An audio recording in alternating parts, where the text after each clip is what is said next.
지금 정부에서 그런 얘기 할 것 같아요. 힘에 의한 평화? 캠프 데이비드 선언. 예. 한미일이 이렇게 손을 잡고 음. 안보 위협에 대응하고 네. 그 힘을 이제 보여주고 해서 음. 이걸 통해서 평화를 이룩하면 음. 한미일 이 공급망 강화나 이런 걸 통해서 우리 경제도 음. 좋아질 거다. 네. 그러니까 이 국제 정세에서 어쩔 수 없는 거다. 지금 네. 대결 구도로 가고 있기 때문에 어쩔 수 없지 않냐. 우리끼리라도 이렇게 손 잡고 공급망 강화하고 경제적으로 협력을 해야지. 이게 지금 이 시대에 맞는 것이지. 왜 옛날 얘기를 하느냐. 이렇게 얘기할 수 있을 것 같아요. 그게 이 시대에 전혀 안 맞는 거죠. 이 시대와 전혀 거꾸로 가는 겁니다. 이 그래요? 세계와 다르게 움직이는 겁니다. 자, 제가 그거는 바로 지난 시간인가 언젠가도 말씀드렸습니다만은 동남아시아 국가들 중에서 가령 이제 제가 싱가포르 또 베트남, 베트남, 인도, 심지어 제가 인도네시아 얘기도. 인도네시아뿐만이 아니고 필리핀도 얘기하지 않았습니까? 아, 예. 필리핀의 마르코스 주니어 대통령 당연히 마르코스 전 필리핀 대통령의 아들이고 친미적인 사람입니다. 네. 그런데 그 역시 자신의 외교는 친구를 만드는 것이고 적을 만들지 않는 것이다 이렇게 이야기를 합니다.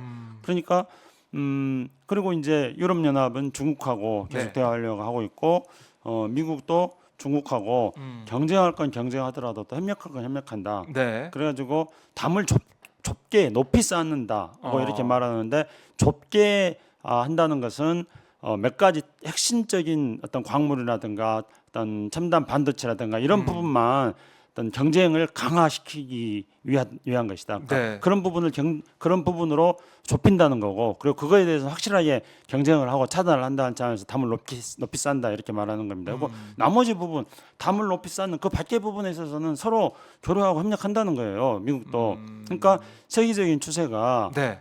끼리끼리 모여 사는 이런 추세가 아니고 세계적인 추세라는 것은 제가 계속 말씀드렸던 피벗 외교. 네. 세계적인 추세는 피벗 외교입니다. 그러니까 자기 국가 이익을 중심으로 해서 국가 이익에 도움이 되는 나라들하고는 네. 다 교역을 하는 것이고, 제가 여기서 강조드리고 싶은 것은 피벗 외교라고 해가지고 모든 나라하고 동일하게 똑같은 어떤 의미와 가치를 부여하는 건 아니죠. 당연히 이건 네. 역시 우리 같은 경우에 한미동맹이 중요합니다.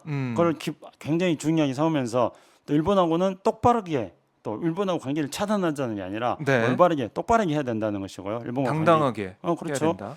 그리고 뭐 북한, 중국, 러시아 이런 어떤 북방 삼각관계에 있는 나라들하고도 관계를 개선을 해야 됩니다. 그래야지 네. 우리 정세가 안정되는 것이죠. 우리 주변 정세가 안정이 돼야지 평화에 의한 시너지 효과가 생기는 것입니다. 아세안 국가들하고도 협력해야 되고요. 그래서 어떤 한미일에 몰빵하는 이 몰빵 외교, 네. 몰빵 외교는 다른 나라들을 배제시키는 결과를 가져오기 때문에 그래서 이게 세계적인 추세와도 맞지 않습니다. 네. 더군다나 우리는 일본하고 관계에서 일본이 우리를, 제가 강조합니다만 가장 전 두 가지를 강조하고 싶어요.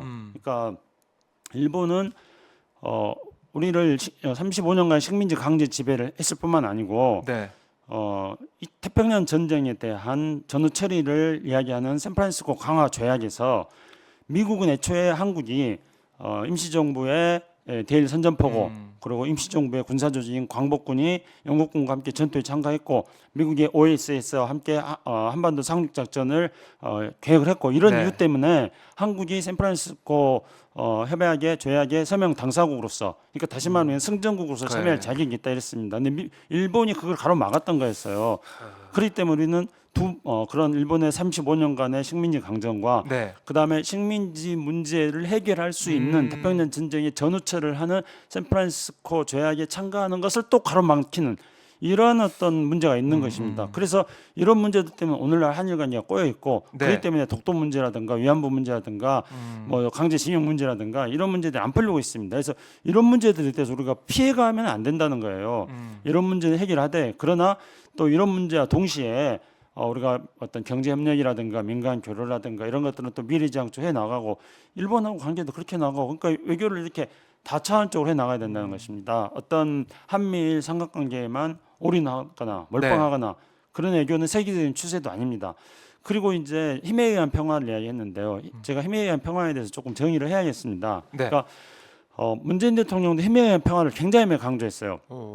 이거는 정말 사람들이 그래요. 그렇죠. 한번 검색해 보십시오. 문재인 예. 힘에 의한 평화. 그럼 문재인 대통령은 뭐 해군 사관학교 연사를 할 때 졸업식이라든지 이런 데 가셔가지고 힘에 의한 평화가 필요하다 이렇게 강조를 합니다. 국방력이 기본이 그렇죠. 돼야 된다. 힘에 의한 평화라는 용어를 구체적으로 사용을 합니다. 네. 그리고 문재인 대통령 힘에 의한 힘에 의한 평화라는 용어를 사용과 동시에 네.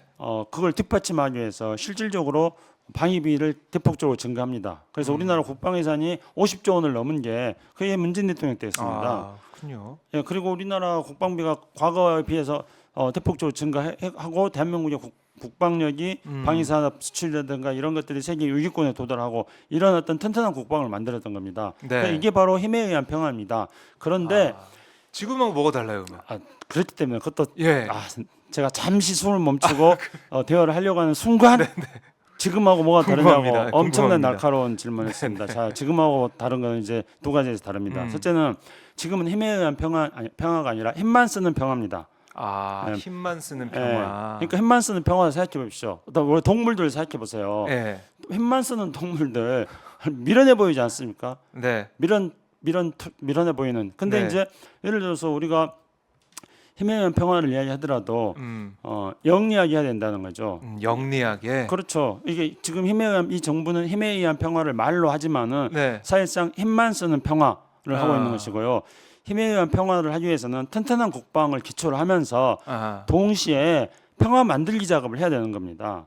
그래야지 평화가 정착되는 겁니다. 그러니까 이 칼이 있다고 휘두르는 게 아니라 예. 칼이 사실 칼집에 있을 때 제일 무섭다 이런 얘기 많이 하지 않습니까? 그런 식으로 준비가 돼 있고 힘이 있는 걸 네. 보여주면서도 네. 그 힘을 진짜 쓰는 게 아니라 네. 그걸 지렛대로 해서 평화를 만들어 가야 된다. 그렇죠. 그러니까 힘을 키우는 것은 네. 이제 내가 위협받을 수 있는 것들을 확실히 지키겠다는 것과 그리고 나를 위협하는 세력들에게 나를 위협하면은 네. 너희들도 나의 힘에 의해서 반드시 보복이 당한다. 그렇기 때문에 상대방이 나를 위협하는 것을 막는다는 의미합니다. 그렇기 때문에 튼튼한 국방은 기초가 되는 것이죠. 네. 다만 이제 이 군사력에 또 몰빵하게 될 경우에는 그러면은 이 군사력에 몰빵한 것이 오히려 안보를 불안하게 만드는 경우들도 많이 있기 때문에 그래서 항상 우리가 이 대목에서 주의해야 될 것은 적정한 군사력의 수준은 어떤 수준인가 이런 네. 것도 우리가 함께 고려해야 됩니다. 이게 우리가 영리하게 생각하는 것이죠. 그리고 이제 동시에 그렇게 튼튼한 국방을 바탕을 두면서 네. 또 다른 한편으로는 뭐 어떤 나의 외교 상대 또는 우리가 적대적으로 있는 국가들하고 어떤 식으로 외교를 해 나갈 것인가 그런 어떤 외교 정책을 펼쳐야 되는 겁니다. 그래서 네. 힘만 사용하면은 이 세상은 흑백으로만 보입니다. 그러니까 전쟁은 흑과 백만 있는 겁니다. 그렇죠. 힘만 쓰면은 아군 아니면 적군이니까. 그렇죠. 힘만 쓰면 그렇게 보여요. 그런데 힘에 의한 평화라는 거는 내 힘을 비축하고 그리고 외교를 통해서 회색의 영역들도 많이 존재하는 겁니다. 그렇기 때문에 회색의 영역에서 네.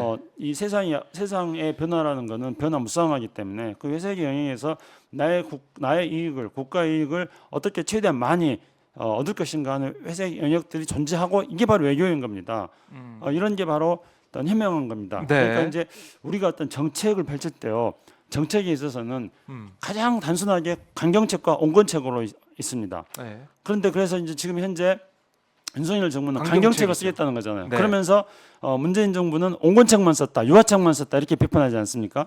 그렇죠. 그래서 자기들은 강경책을 쓰겠다 하는 거지 않습니까? 네. 한강에 가만히 있었다 이런 식으로 그렇죠. 얘기를 하고 있는 건데. 유화책이다, 온건책이다 네. 그렇게 이야기합니다. 그런데 정책은 강경책이냐 온건책이냐 이 두 가지가 정책이 아닙니다. 정책은 어떤 거냐면 현명한 것이 정책입니다. 네. 아까 제가 영리하다는 표현을 썼는데요. 그건 뭐냐면은 내가 힘을 비축하고 그 튼튼한 국방을 하고 그 다음에 그 튼튼한 국방을 바탕으로 해서 어떨 때 강경책을 쓸 것인가, 어떨 때 온건책을 쓸 다 것인가. 써야 된다 카드를. 다 써야 되는 게 아니라 네. 정확할 때 써야 정확할 된다는 때 거죠. 써야 된다. 네, 그래서 온건책을 쓸 때는 온건책 쓰고 강경책을 쓸 때는 강경책 써야 됩니다. 그러니까 내가 온건책을 쓸 수 있는 나의 정책 구사 능력 그리고 강경책을 쓸 수 있는 나의 정책 구사 능력을 다 가지고 있어야 된다는 겁니다. 네. 그런데 힘만 쓰는 평화는 무조건 강경책입니다. 그냥 돌려가 앞으로 그냥 막 돌덩이를 향해서 발덩이를 향해서 그냥 막 머리 박는 그런 게 바로 힘만 쓰는 평화입니다. 예. 그게 지금 윤석열 정부의 이른바 힘에 의한 평화. 그게 알고 보면 힘만 쓰는 평화다 이렇게 네. 말씀이신데. 그렇기 때문에 이제 윤석열 정부는 전략적 명확성이라고 말하지 않습니까? 그러니까 전략적 명확성이라는 게 명확성. 예. 네. 그러니까 지난 정부는 전략적 모호성이다. 모호성이. 네. 그래서 사실은 문재인 정부가 전략적 모호성이라는 용어를 사용한 적은 전혀 없었었고요. 아, 전략적 모호성이라는 용어는 주로 이제 뭐 미국에서 굉장히 뭐 이것도 저것도 아니면서 그냥 안 할 때 전략적 모호성이라든가 뭐 전략적 인내라든가 이런 그런 얘기 용어들 많이 사용했습니다. 썼었죠. 근데 이제 예. 전략적 모호성도 또 때로는 필요합니다. 외교에서 회색지대가 있어야 된다고 말했듯이 나의 전략적 공간을 최대한 넓혀두는 거예요. 나의 전략적 공간을 넓히는 건 나의 운신의 폭을 넓히는 거. 네. 그렇게 하기 위해서 회색의 영역들도 만들어 놓는 것들이 외교에서는 필요합니다. 그런데 문재인 정부는 전략적 모호성이었다고 그렇게 이야기를 하면서 전략적 명확성을 해야 된다는 거는 핵만 쓰는 평화를 하겠다는 거죠. 명확하게. 그렇죠. 그러니까 뭐, 강경책, 외교하거나 줄다리기 하는 게 아니라 그냥 그렇죠. 명확하게. 강경책 명확하지 않습니까? 예. 항상 강경파들은 명확해요. 그런데 이제 어떨 때 강경책을 쓸까, 어떨 때 온경책을 쓸까 이렇게 현명한 정책을 구사하는 사람들에 대해서 예. 이 강경파들 핵만 쓰는 평화를 하는 사람들은 저 사람들은 우유부단하다 늘 그렇게 비판하는 겁니다. 그런데 정작 문제 해결 능력은 없는 겁니다. 아, 강경책을 써가지고 문제 해결 능력이 있는 게 아니고 강온을 동시에 쓸 수 있는 능력을 갖췄을 때 진정한 문제 해결을 할 수 있는 것입니다. 그래서 네. 문재인 정부 시절에 또 이 튼튼한 국방이라는 용어를 제가 이 시간에서 자주 사용합니다. 근데 튼튼한 국방이라는 용어를 최초로 사용한 사람은 저기 김대중 대통령이었습니다. 그래서 김대중 대통령은 햇볕 정책을 펼칠 때 네. 그 기본 원칙이 튼튼한 튼튼한 국방이었습니다. 국방. 튼튼한 국방, 그다음에 전쟁 불용, 그다음에 남북한의 대화 협력 이런 거였습니다. 그리고 노무현 대통령도 튼튼한 국방 강조해가지고 노무현 대통령 때 국방비가 연 7% 성장했습니다. 이명박 박근혜 정부 때 국방비는 연 4%밖에 성장 안 했고요. 그것도 희한하네요. 그러니까요. 보수 정권, 진보 정권 봤을 때. 그렇습니다. 그렇기 때문에 그 힘만 쓰는 평화가 아니라 내가 힘을 비축하면서 동시에 나의 외교적인 전략적 공간을 최대한 넓혀 놓는 거 네. 그런 외교를 해야 된다는 겁니다. 아하.